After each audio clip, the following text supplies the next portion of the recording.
आप चलो हाथ पैर सब दबाऊंगा, सर पे तेल भी लगाऊंगा, लेकिन शरीयत में गलत करोगे तो नहीं बख्शूंगा। रहमतुल्लाहि व बरकातहू। एक वीडियो मेरे पास आया है, जब मैंने वो वीडियो देखा तो मैं चौंक गया।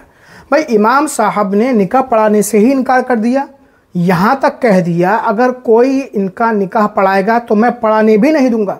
तो आखिर इमाम साहब ऐसा क्यों कर रहे हैं, क्या वजह है?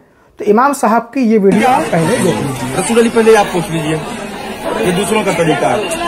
आप शरीयत में अगर गलत करोगे तो आप नहीं चाहे मेरे वालिद साहब हो, अब्बू मोहतरम, तो उनको भी मैं नहीं बख्शता हूँ। ये पूछ लो यहाँ के लोगों से, आप जैसे उनके मेहमान हो आप मेरे भी मेहमान हो।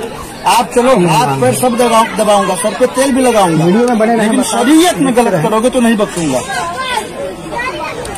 आप जिसने बजाया है वो तौबा करे, मुझसे नहीं अल्लाह और रसूल से। जब तक आप तौबा नहीं करेंगे मैं निकाह पढ़ाऊंगा ना किसी को पढ़ाने दूंगा अपनी जमीन। निकाह ही नहीं पढ़ाएंगे, मैं यहाँ का काजी पढ़ाएंगे ना पढ़ाने देंगे। और मेरी मौजूदगी में आप किसी भी मौलवी को या काजी को ला करके निकाह नहीं पढ़ा सकते। इसके लिए चाहे शरई कदम मुझे उठाना पड़े, चाहे कानूनी कदम उठाना पड़े, मैं उठाऊंगा। आपको तौबा करने के साथ साथ जुर्माना अदा करना होगा, फिर निकाह होगा।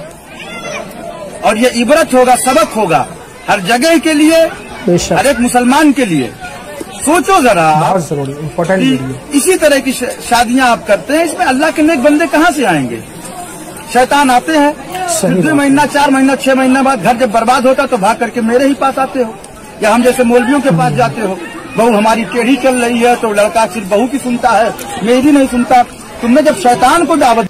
नाज़रीन, आपने इमाम साहब की वीडियो सुनी, वो क्या कहना चाह रहे थे? दरअसल वो ये बता रहे थे कि जिस शादी में बैंड बाजा बजाया जाएगा, गैर शरई रस्में होंगी, वैसा निकाह मैं नहीं पढ़ाऊंगा। अगर किसी दूसरे को बुलाया गया पढ़ाने के लिए तो मैं पढ़ाने भी नहीं दूंगा।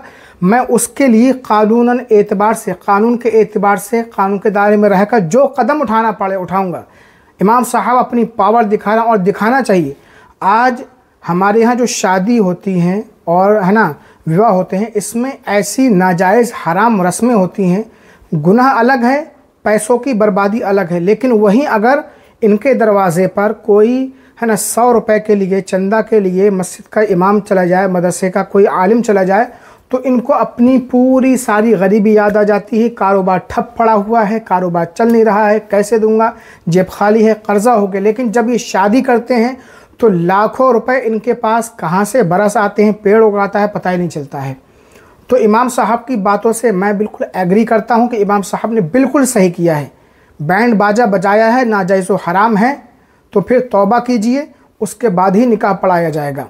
तो आपके यहाँ किस तरह का निकाह होता है, मेरे प्यार में बदलने की ज़रूरत है। अरे एजुकेशन पे खर्च कीजिए, तालीम पर।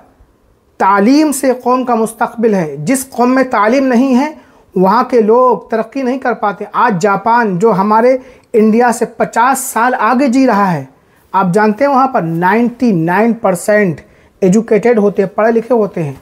और हमारे हिंदुस्तान में आप देख लीजिए क्या तालीम का हाल है। क्योंकि सब पैसा हमारा है ना शादी ब्याह में खर्च हो जाता है, जलसे जुलूस में खर्च हो जाता है। तो हम पढ़ाने के लिए, तालीम के लिए क्या खर्च करेंगे? इसलिए हमारे हिंदुस्तान में तरक्की नहीं है। तो इस वीडियो के बारे में आपकी क्या राय है, कमेंट करके ज़रूर बताएं। इस वीडियो को ज़्यादा से ज़्यादा शेयर कर दें।